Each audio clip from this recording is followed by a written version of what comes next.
What are you doing? Drying my hands? Those are the decorative towels. You can't use them.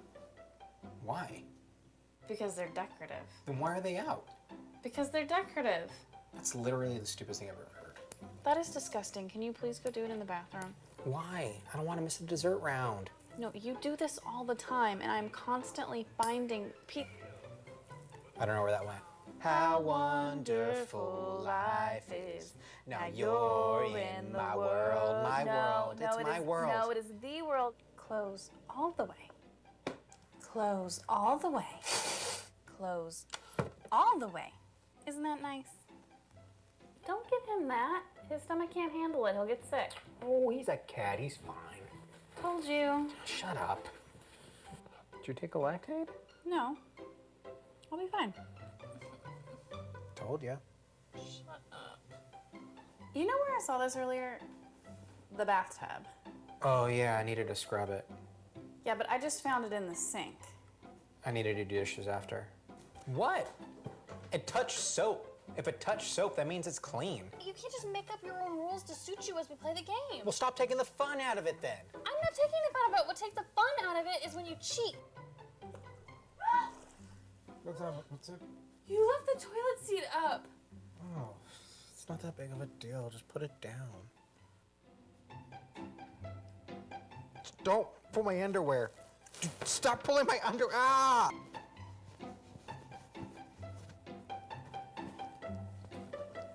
Girl, wet, get off!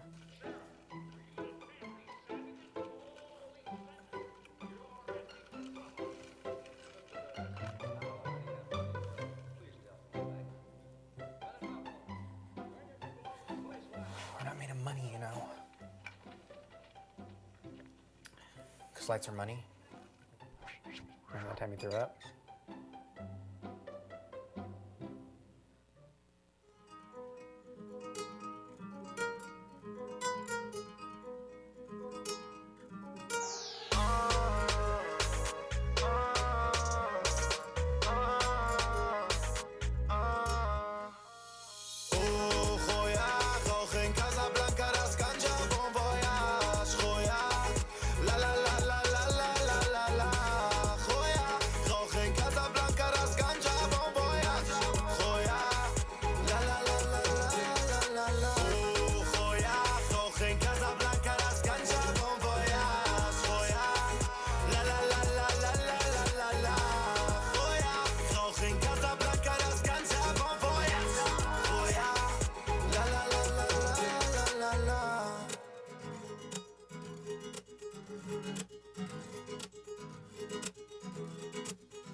Good morning. I want to welcome you guys to the last week of our relationship series that we've been calling Bon Voyage. And I want to show you that picture one more time. Isn't that great? Just great, and so many things wrong in that picture, so many ways we shouldn't do relationships. You know, it's interesting. The thing we've really been pushing and driving at and talking about and seeing and hearing over and over and over again the first 4 weeks of the series, the thing that will truly change our lives and our relationships is this idea that the condition of the waters is not as important as inviting God onto the boat. And I hope that you are starting to, maybe you've just been affirmed in this belief that God's presence is the biggest gift, the most life-changing thing that we can have and experience in our lives, in our relationships. Nothing makes a bigger difference than this. And you know what? The condition of the waters, how big the waves are really irrelevant. But here's what maybe sometimes we think. You're like, you know, that's fine to say and even buy into when the waters are mostly calm, when things are pretty smooth about there. But Rob, what about when they actually start to get rough? This idea rings a little bit less true, doesn't it? The more violent the waters get around us. And not because these are any more or less true, but it's just harder to believe and harder to buy into the fact that God being there makes that big a difference when the waters get crazy. True, right? Harder for us to believe. And there's a couple reasons I'm not in the boat today. One reason you'll see here shortly. The other reason is we're going to talk about the most extreme conditions in relationships. It's when the waters are like this. Look at this picture. Right? Have you ever felt like that? So here's the truth, right? The more difficult the waters, the less every single one of us wants to be in the boat. Amen? Crazier the waters, the less we want to be in the boat. But let me say this. Be careful getting out of the boat. Be careful letting yourself off the hook. I remember when we lived in Michigan, there was this 13-mile mountain bike trail that I'd ride a number of times a week in the season that we were allowed to, and it was open. And there was this one hill in the middle of this trail that I could never climb. It was a really tricky section of the trail. There was sand at the bottom, so sometimes you would lose traction before you even started to climb. But then at the halfway point, there was actually this false top where the climb would level out a little bit. You would go around a corner, and as soon as you got around the corner, the hill, it would straighten and you could see again, and you realized there was still half the hill left. And for a number of reasons, every single time I got to that one section of the trail, I would lose heart, I would give up, I felt like I'd sort of given my best, and so I'd unclip and I'd walk the rest of the way up. Until this one day, it was a Saturday morning and I was riding, and I just made the mental decision that if it was possible for me to climb that hill, I was going to climb the hill. And so I got to the bottom section, and I made it through this little narrow tree and section and across the sand, and I still had good traction, and I started climbing that hill, and I just sort of put my head down, and I kind of went through that halfway point, and I just kept going and going and going, and I pushed myself harder than I knew I could push myself. And I got all the way to the top. Now, when I got to the top, I unclipped. I leaned onto my handlebars. I was sort of coming in and out of consciousness. I was blacking out a little bit. And then I turned to the side, and I puked. The guy I was riding with that day was a doctor, and he's like, I was just reading a couple weeks ago in a medical journal that if you exercise so severely to the point where you vomit, it's actually really healthy for you. Good job, he said. The thing that really struck me, though, was I had been on this trail a number of times, and I'd never, ever made that climb until I made the decision mentally that no matter what, if it was possible, I was going to push myself.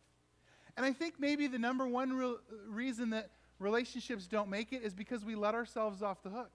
We tell ourselves, well, I tried hard, even though we didn't give it everything. Here's the truth. Here's why we should. Because the more you and I work for, even fight for a relationship, the more valuable it gets. Man, you may be in love and have a great relationship, but until you've had to fight for it, I'm sorry, it's just not that valuable. And so today, I want us to talk for a few minutes about this reality we're calling at world's end. And some of you might be thinking, so if giving up isn't the answer, what do you do when your relationship is broken beyond repair? What do you do when you're past the point of no return? Because the truth is, many of us have been there. The truth is that maybe some of us are heading there. You're not there now, but you're heading in that direction. Maybe for some of you, you're there, you're on the brink, or you are actually right there. And for some of us, as we knew this series was coming, you were just thinking to yourself, man, maybe I could encounter something real that'll make a difference in my relationships. So I want to show you that very thing today, biblically and through an actual relationship. So let's pray and we'll jump in. Father God, I just want to thank you so much for this series, for this opportunity to think about and wrestle with and explore relationships. And God, today, I believe maybe there's some people here in this room. Maybe they're on the brink. Maybe they're past the brink, and they just don't know what to do. So Lord, for them and for all of us, I pray very simply for two things. God, give us hope today. Maybe hope that we don't have, we haven't had for a while. And God, give us help. Help us to see what we can do or a step we can take. We ask for these things together in Jesus' name. Amen. So the first 4 weeks of the series, we were in one passage, and today we're going to look in Luke chapter 8, verses 22 through 25. This is a second account of Jesus and his disciples on the water together. Watch how this begins. It says, "One day, Jesus said to his disciples, 'Let's go over to the other side of the lake.' So they got into a boat and set out." Now this makes sense, right? This is perfectly normal, except for maybe this. Watch how this continues. It says, "As they sailed, Jesus fell asleep." Right? Now, I don't know if this was normal or not. Maybe this was something that happened, right? Where they're like, Jesus was like, "Hey, you guys are fishermen. You guys navigate the boat. I'm just going to take a little nap." Right? Like, I don't know if that's what normally happened, but that's what happened on this day. I heard a comedian recently say, he said, I get in trouble if I take unsanctioned naps. Guys, have you ever experienced this, right? Where maybe your significant other has a huge list of things to do, and maybe she wanted you to do some of those, right? And so you took an unsanctioned nap and got in trouble because you weren't helping, you were napping. Or maybe those were her things and you weren't even supposed to do them, but she just got ticked that she was working and you were resting, right? So taking an unsanctioned nap, right? So Jesus is on the boat, he's taking a nap, and watch how this continues. It says, "A squall came down on the lake so that the boat was being swamped, and they were in great danger." Now, this idea is not uncommon on the Sea of Galilee for wind to come sweeping down off the hills all around onto the lake and create some storms. High wind, high waves, right? The text says that they were being swamped. Water was coming over the edge of the boat onto the boat. And we know this was serious for three reasons, right? One, the text tells us that it says that they were in great danger. We also know this because what did a lot of Jesus' disciples do before they came to follow him? They were fishermen, right? They were professionals. They spent their life on the water. So for them to feel like there's great danger, man, this is like for real, right? This is seriously dangerous. And then the third reason we know this is what the text continues to tell us. It says what they did. It says the disciples went and woke Jesus, saying, "Master, Master, we are going to drown." Now, these guys know what they are doing, right, on the water. And so that tells us that this storm is bad. It's at world's end. It's broken beyond repair, past the point maybe even of no return. So much so that they are willing to risk waking God from his nap. Have you ever had somebody in your life, in your family, who when they were sleeping, you just did not risk waking them up? Right? In my family growing up, my dad the joke was my dad always got up before God, my sister, and then me next. And on the weekends in particular, my mom was always last. Right? And to the point where my dad would literally be like, do not wake her up. And we even had not so complimentary ways of referring to mom in the mornings just because of how she was before she got that first cup of coffee, right? So this is so bad. These guys are willing to risk waking up God from his nap. So what does Jesus do when they wake him up? Watch this. The text tells us. It says he got up and rebuked the wind and the raging waters, and the storm subsided, and all was calm. Now, this may have seemed worse, but isn't this exactly what we saw happen in the passage we've looked at the last number of weeks when Peter and Jesus climbed onto the boat? Right? The things calmed down. And then Jesus says another familiar thing next. He says to his disciples, "Where is your faith?" Guys, why are you doubting again? Where's your faith? Have you gotten your eyes on the storm again instead of keeping your focus on me? Maybe they thought that Jesus kind of just did that miracle one time. Maybe they thought it was a coincidence. Jesus and Peter just so happened to get onto the boat at the same time that it was just naturally calming down anyway. Maybe they felt like Jesus could perform this miracle when storms were ahead, but now that we're at world's end and the storm is actually here and it's bad, that maybe that was a little bit beyond Jesus. All we really know is that they're surprised. They're surprised that this happened because the text finishes this way. It says, in fear and amazement, they asked one another, who is this? And then they say, he commands even the winds and the water, and they obey him. So who was this? It was Jesus. And it was someone who understood that the condition of the waters is not as important as inviting God onto the boat. This is true no matter what the condition of the waters are, even when the waters are at their worst.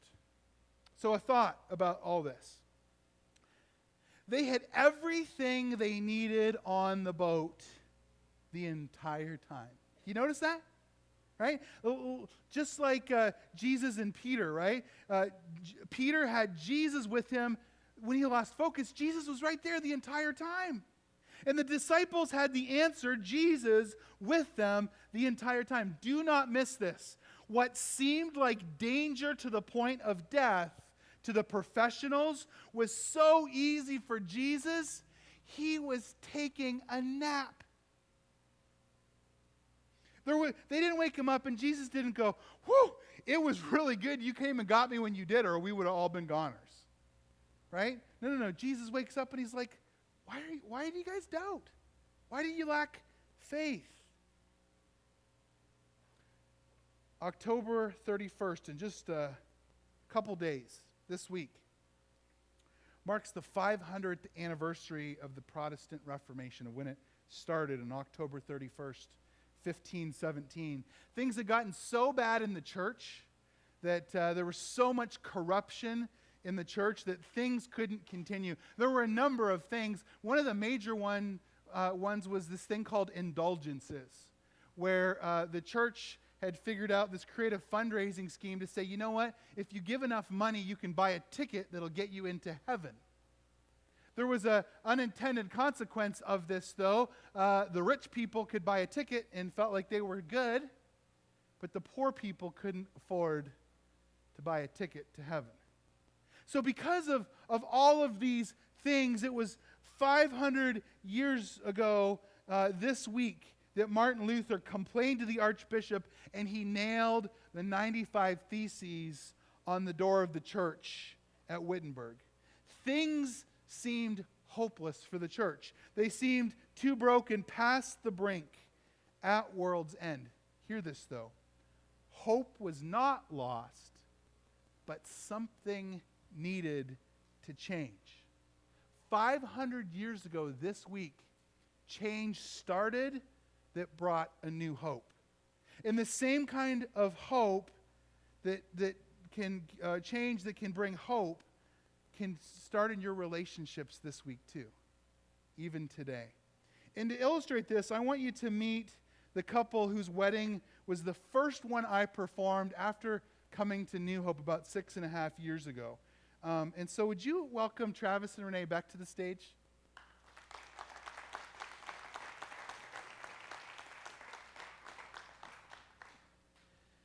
Hey guys, now this coming January, right, is going to be your 6th anniversary, right? Woohoo! 6 years. Now, would anyone else say that in your life, in your relationships, you, no matter what's actually going on the inside, you sort of like it when people on the outside see you as normal people who are kind of making it? We all kind of want that, right? Thanks for the 3 of you who are being honest. But, you know, you guys over these last almost 6 years have had a couple moments where things have really felt like they've been at world's end, right? And so, you know, to illustrate this, we're gonna do a couple things here. And so let's experience some of their story. Check this out.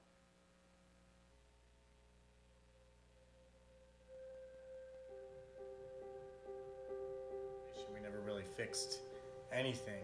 We spent a number of years then just sort of patchworking things, and none of us saw how we could possibly maintain our sanity and continue on.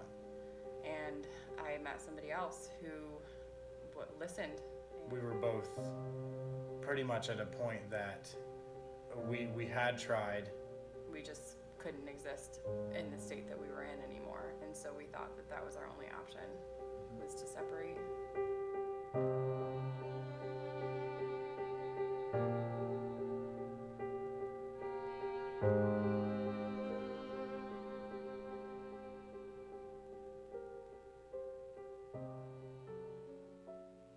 We started dating in the fall and spent all winter just sort of enjoying that and being together, and it was new and fun. And then by summer, we got pregnant with our daughter, and that was exciting, and we were both really excited, and decided that, with that and with being a young family, that we wanted to get married.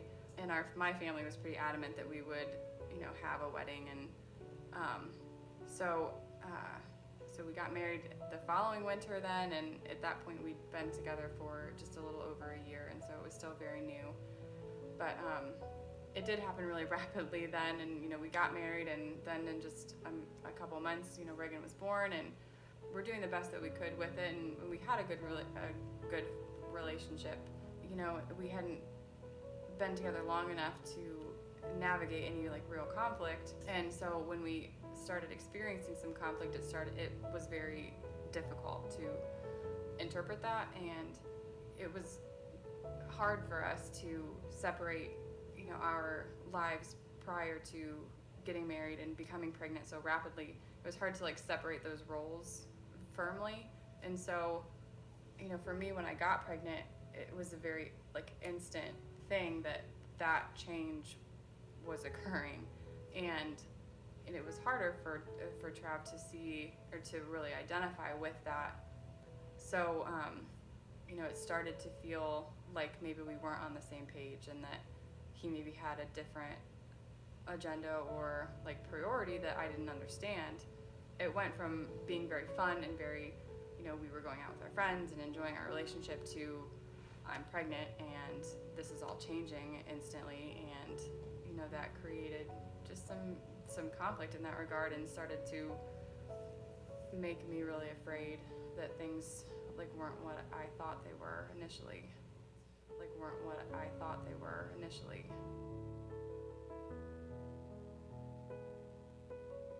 So we made it through all of the initial, that for those first hurdles of being a new couple and new parents, and then it was time. Renee started her student teaching, so we decided that we would move up on the farm with her family, and we thought that was going to go great. And very shortly after moving up there, there was a lot of distance created between us. Renee, she kind of separated from me, and I then felt like I had nobody up there, which caused me to really hole up on my own. It was convenient because she was student teaching, so she was very busy with that. I was going to school and working, so we were able to be apart from one another, and didn't have to necessarily dive into some of the stuff that was really happening. I guess you could say that the distance was kind of created organically, and we just kind of let that happen. It was very easy for us to not necessarily engage each other, and that distance was being created further and further. We leaned into more of our busyness, and Renee leaned into her teaching, I leaned into my school, and rather than focusing on each other and really hashing out those issues, we let those issues become bigger and bigger rather than fixing them at that point. So when we moved in with my family, I was returning back to a place where when I was 19, I completely fled from. And just as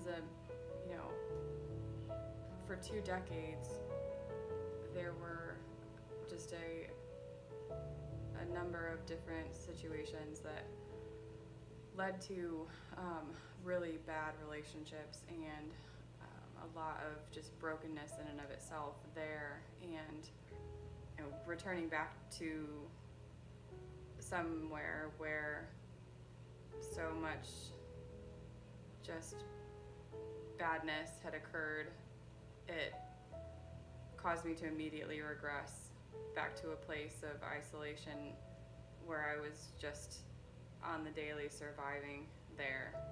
And that drastic change obviously had a great effect on us, and where we were already kind of having questionable circumstances and just sort of questioning like each other's commitment, and it was still very new. And then we were put in this situation where I did completely just withdraw and had to focus every single day on just enduring a lifetime of abuse and brokenness. And so because of that situation, I withdrew completely to protect myself, to just maintain functionality and just get through my day-to-day. But in doing so, I unintentionally really completely withdrew from Trav, and that was something that was really unsettling and scary for him. So we gone through a lot of these hurdles, and we had all this stuff going on, me in school, me working, and her finishing up school, and also applying to places to start a career. And in the best case scenario, those things would be kind of difficult to work through, but we also had a lot of other things going on. And with all that distance, I felt like Renee was putting more of her trust in other people instead of me, and I was trying really hard to do what I needed to as a husband and a father, and I just felt like it was going nowhere. And eventually my trust started breaking down to where I was putting in all this effort that early on it was more of a situation where Renee was putting in, she was very focused on our family and our marriage, and she was very worried about my commitment to it. But at this point, it had almost gotten to the point where the roles had kind of flipped, and I was worried that she was not fully committed, and it got to a point where I stopped caring. That I kind of said, well, I'm going to do me then, I guess. Woo! Guys, it was after the first week of this series that they said, hey, if you ever want us to share our story, we'd be happy to do that. And I said, sweet, how about week 5? And so thanks for your willingness to do that. If you've ever been in any premarital kind of setting with me, you've probably heard me say this: I could care less if I ever do another wedding, but I care a great deal about marriages and relationships succeeding, right? So if I ever do a wedding, I am all in on wanting to make sure that relationship has every chance of success for the rest of its life, right? And so I always tell people, if and when things ever start to kind of go sideways or get off the tracks, please, please, please, I don't want to hear after the fact, oh yeah, it didn't work or we got divorced. Call me. Let's lean into this and see if there's not something we can do. And so Travis actually took me up on this, right? And so it was a couple years into the marriage. Actually, Renee this week said, I didn't know you did this. It was 2:30 in the morning where Travis reached out to me and we had this conversation. So Trav, let me ask you, what were you feeling sort of at the point where you called me, and what kind of conclusions did you come to just through that brief conversation in the middle of the night? Prior to that, as you guys saw in the video, we were kind of lost. It had been that it started to become more and more so over a period of almost a year, And there was a few things that happened that I really didn't know that I hadn't come through anything like that in any relationship prior, and I didn't think it was possible at this point. So I called you, and I remember ultimately what happened in that conversation. You said, "What's your end game? What do you want to happen?" And I said, "Well, ideally, I want to fix things in my marriage and everything to be good again." And you said, "Okay, well then do it." And that sounds really easy, but I committed to that at that point, and started really working on that. And the problem is one, we didn't really have a huge discussion between you and I about that, and two, I didn't necessarily bring God into the equation yet. So, in reference to like the stormy waters, I would have been the guy that got the oar out and was like going like crazy to try to fight the waters, but yeah. Well, yeah, and I mean, you really kind of leaned into that idea of, Jesus being willing to die for his bride, right? Like you were like, okay, like I don't know if I can do this, to really wanting to do it and wanting to work harder, but maybe not having enough tools. And so, Renee, let me ask you, because I've shared, not using your names, I've shared this story a lot because I remember in this whole process, because things didn't start out ideally, it's like, okay, a child's on the way, now we're talking about marriage and all that kind of stuff. So, that wasn't sort of the perfect sort of, most godly plan. But man, you guys had to do something at the church you grew up in order to kind of be accepted. Can you talk a little bit about that? Yeah, so we told our family that we were expecting, and they were supportive. I think that they were concerned, like any family, would be, about the length of time we've been together, and but we expressed to them that we wanted to get married, and they were pretty adamant that we'd be getting married, and my mom then asked that we go and speak with the pastor of the church that I grew up in.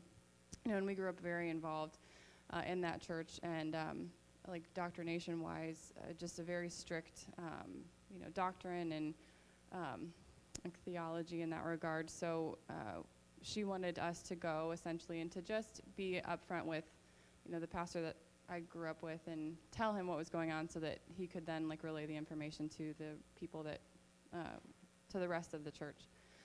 So we did, and in that conversation, we had a very good conversation with him, and and felt confident in in our decisions, and we're just presenting this information to him, and he then told us that if we wanted our marriage to be approved by the church, that we would have to get up and confess to them what we had done. To the whole church. To the whole church. That Travis really didn't know Travis any of them. hadn't met any of them, so he didn't know anyone. And he did most of the talking, coincidentally. I just sort of like hid behind him. But it was so terrible. And he said afterwards there was one lady who like looked like sort of friendly, so he just like stared at her the whole time, and essentially confessed that we'd had sex before we got married.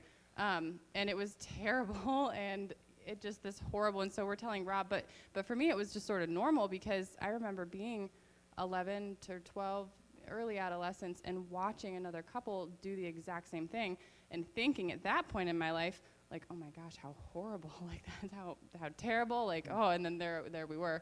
But that was the expectation, that we come forward and confess our sin to the church, and and then afterwards everybody was receptive, but they were like disappointed in us and like hugging us like with shame, and it was the most ironic thing, just and I think a lot of times the church behaves in that way because they think that's good and right, and they want like the best. But you guys were already trying to figure everything else out, and to have some of that like judgment and condemnation kind of forced on you was not really helpful in this. And so you guys start with way too many things on your plate to figure out, and that creates this sensation, right, of being at world's end. And I think many of us, right, we felt this way, haven't we?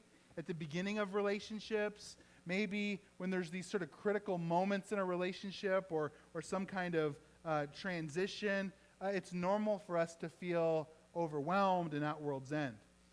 So that, maybe that first one we can kind of all relate to.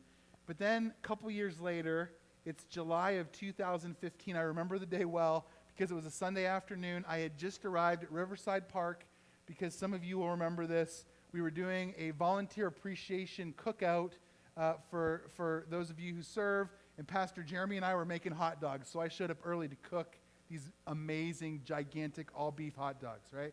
And so I'm getting to the park, and my phone starts to blow up. And in some ways, it kind of felt like it was a little bit of a courtesy call because both of you guys were sort of done, right? It was more like a, hey, we've tried really hard, but I don't think we can make it. And so my response was, well, you can be done in a couple days. We need to have dinner. Like, let's get together first before you make any final decisions. So I want you to think about that as we check out this second video.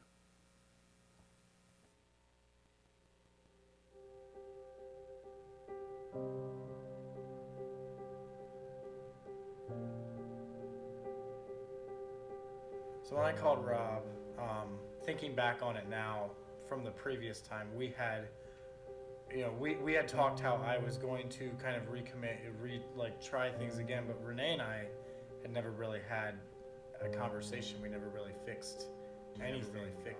We never really fixed anything. Well, we spent about 3 years in that state of just sort of moving forward and just burying our heads and just trying to persevere, because ultimately that's not what we wanted. And when it got to the point where we thought that was our only option, we thought that was our only option, because we spent a long time with that not being what we wanted, was to separate.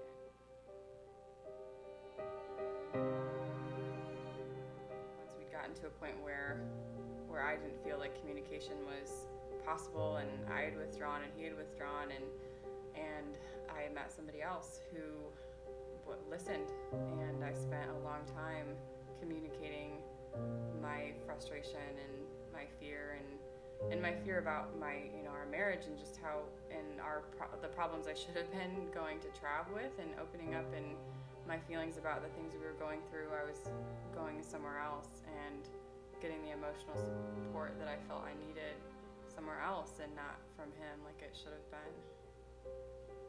We were both pretty much at a point that we had tried in various ways, and none of us saw how we could possibly maintain our sanity and continue on. There were moments of peacefulness, and moments where we thought that what we were trying to do was maybe working, and then ultimately something would happen, and it was very apparent that those peaceful moments were just moments and not anything, reflective of having fixed anything, and we just couldn't exist in the state that we were in anymore. And so we thought that was our only option, was to separate.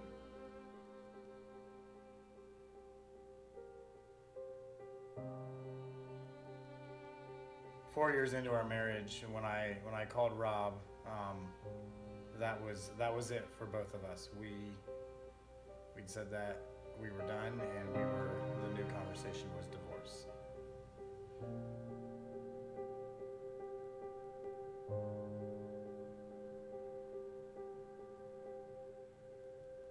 We both wanted things to work for the sake of our family and for Reagan, and but really, we both had reached a point where we were preparing for a life away from each other, and we thought that ultimately divorcing and moving on was our only option.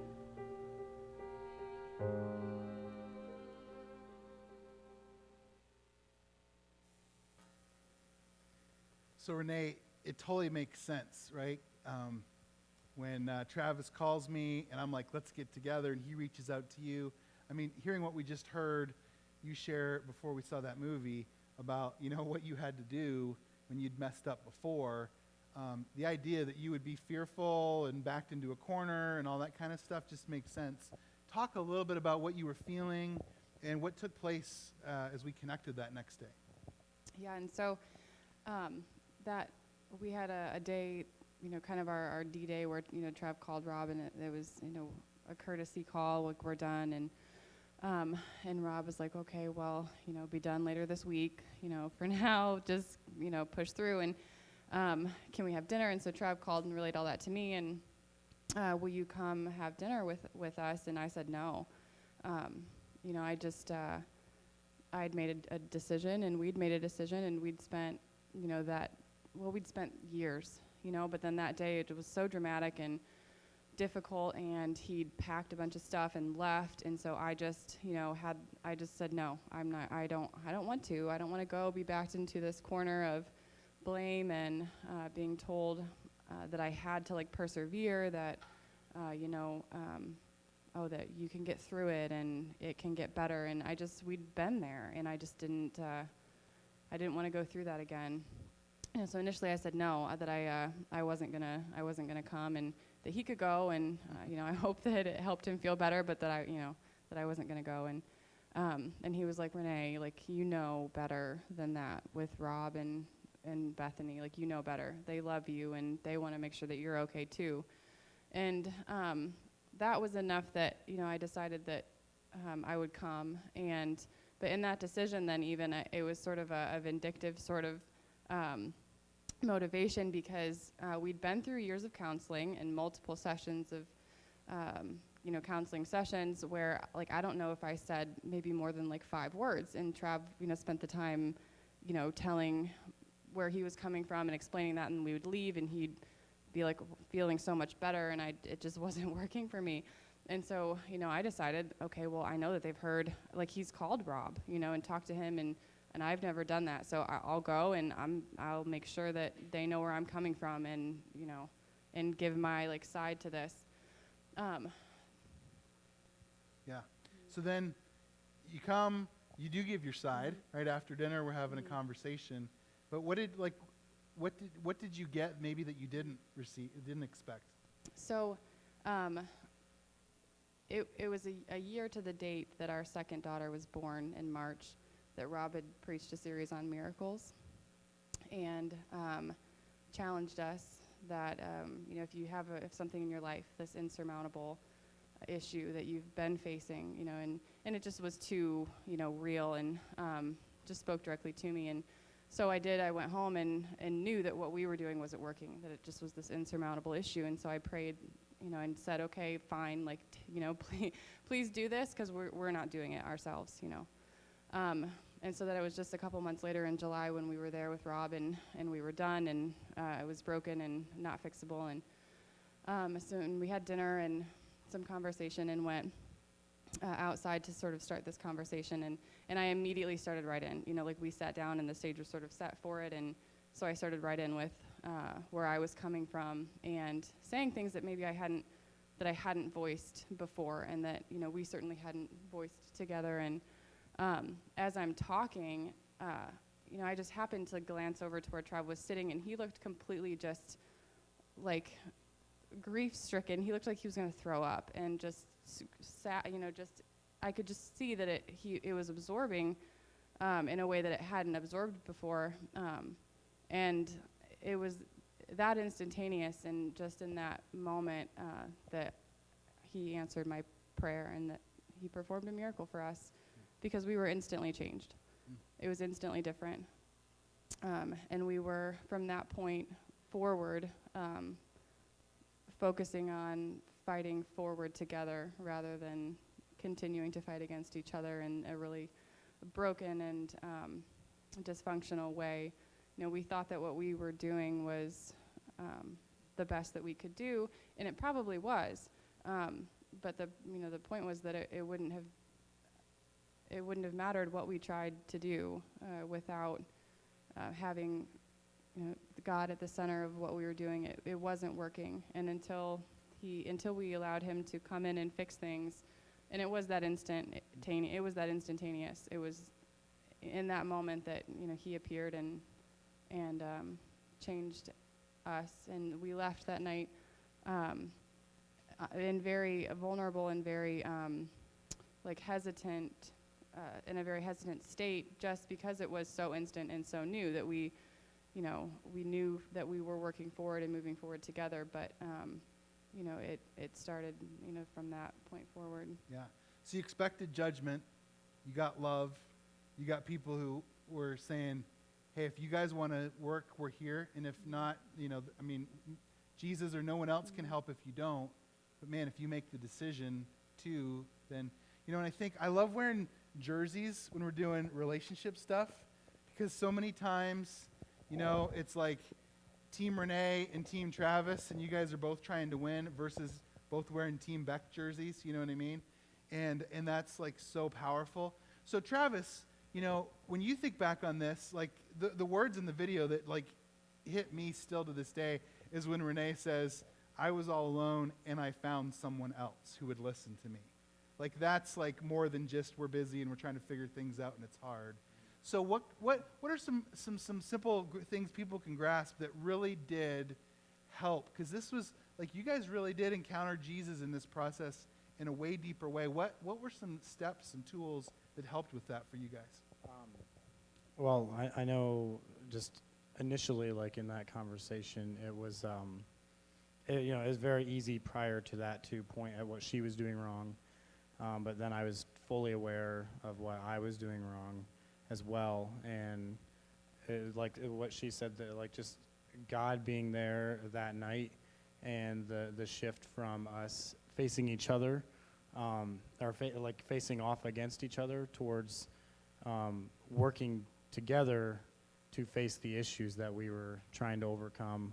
And central to that was God being there this time. Like I said before, I decided the prior time I called you that I was going to work, and we both did. We put a ton of work. That's why we were at the breaking point then. But without God, that work was really just spinning in one position, where finally God was a part of it this time and very quickly started to actually get traction. Our relationships with you guys, our relationships with people in our small group really helped as well. And everything we did, we started with God and then went forward together rather than separately. Yeah, that's so cool. So you guys went almost from like a religious oppression experience to a spiritual freedom experience, leaning in to church, small group, friends, God. Renee, you even said as much as you grew up in a very churched way, it was through this experience that you actually encountered Jesus for the first time, which is just crazy. So you guys leave our house, and on the way home, you decide, you go from we're done to deciding we're going to fight.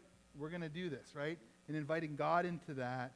And it was that very week, just a couple days later, that you guys learned that you're pregnant with your second daughter, Tori. Let's show a picture of the whole family. For those of you who don't know, Reagan and Tori, she's a little older now. That's just a picture from a week ago.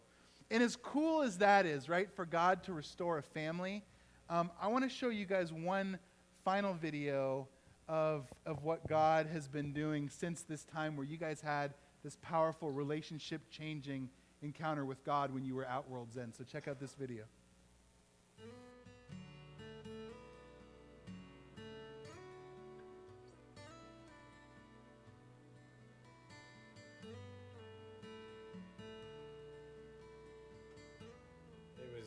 All the stuff you just heard, it was we were praying together, we were going to small group, we were leaning into a small group, we were just those relationships through the church and through God, that we were really like experiencing God working in our lives like we hadn't before, when we were just kind of trying to do our own thing or focusing on our own things. Yeah, I grew up in a very religious home and going to church every week, and we went twice on Sunday morning and on Sunday night and on Wednesday night, and and it was just something that we just were so cultured in, and it was more an expectation than something that was really, really real and present. And when we got to that point where we were just so broken, there was nothing else besides God just showing up for us and being present and changing us in that moment, and that it became really real for me. I've been really every year I've been telling myself, you know, I probably should go through that. And this year I felt like I this was the time I needed to. And so we signed up, and You signed up? I signed up for I signed up, and it was I was going to get baptized for the first time, And I'd actually been baptized when I was a teenager, but after going through what we'd gone through, I realized that I hadn't encountered Christ, and that, you know, I wasn't saved, and so I actually ended up getting saved after everything that happened with us. And so then on the way to the baptism that day, I just felt, you know, that it was something that, you know, I needed to do as well, and so we did.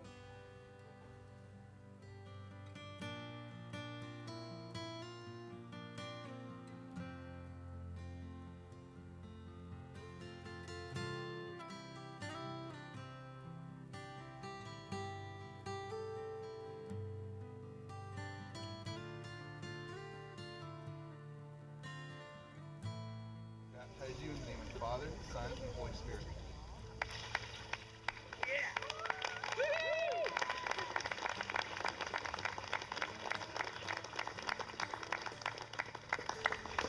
May you love Jesus? Amen. Based on your profession of faith, we baptize you in the name of the Father, the Son, and the Holy Spirit.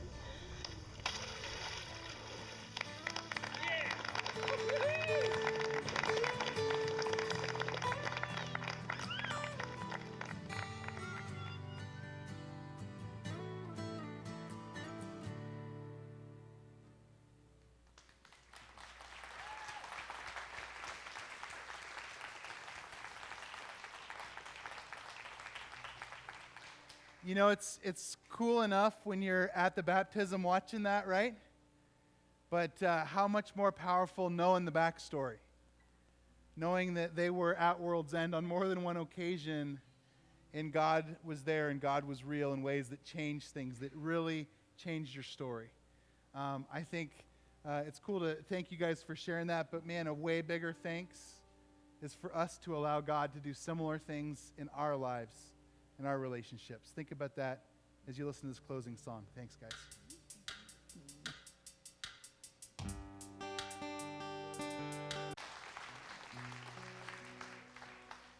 What a great song, huh? As we end this series, as we end this day, there's just two statements I want to speak. First is this: being at World's End actually provides us with the opportunity to have the most valuable relationship possible. When there's no way forward without a ton of work and even more Jesus, remember what I said earlier? The more we have to work and even fight for a relationship, the more valuable it will be. So the closer you are to At World's End, the more you're even over that precipice. Man, the more work and the more Jesus is required, the more valuable, I promise you, that relationship will be as you look back on it. See, most people think when it's that bad, there's no way forward except to leave, right? To be done. And I'm here to tell you, you have to do the work eventually. You might as well do it now. Right? You've already got a whole bunch of work in. To leave and to do that work all over again makes no sense. Here's the second thing. Don't miss all the stuff that is right there before you. The Jesus you always need is always right there. The church that you need to journey with you is right here. And the other person is right there. Don't miss all those beautiful, powerful, and necessary things that are right there by placing your eyes on something or someone else. You will regret it for the rest of your lives. Last words. Do you know we have a God who creates out of nothing? That our God is the only one ever who spoke and things were created for the first time out of nothing. So God can speak into your life into the brokenness of any relationship. He can take something that seems like less than nothing, and He can make everything out of that. We have a God not only who can do that, we have a God, we've been talking about this for the last month, who calms the storms. His very presence calms the storms. And we have this God who wants to be on your boat. He wants to join you. He wants to do the miracle. You just have to invite Him. And so, as you guys leave this place today, as you leave the end of this series, we're going to jump into a brand new series. Next week, it's going to be awesome. We'll be talking about all sorts of other things and engaging in God in all kinds of other ways. But don't miss this opportunity to invite God into your relationship, to invite God onto your boat. You know what? Maybe you'll stop and say thanks to Travis and Renee for sharing their story. But man, as you go today, make today the day that you allow God into your story in ways greater than ever before. Thanks for being here.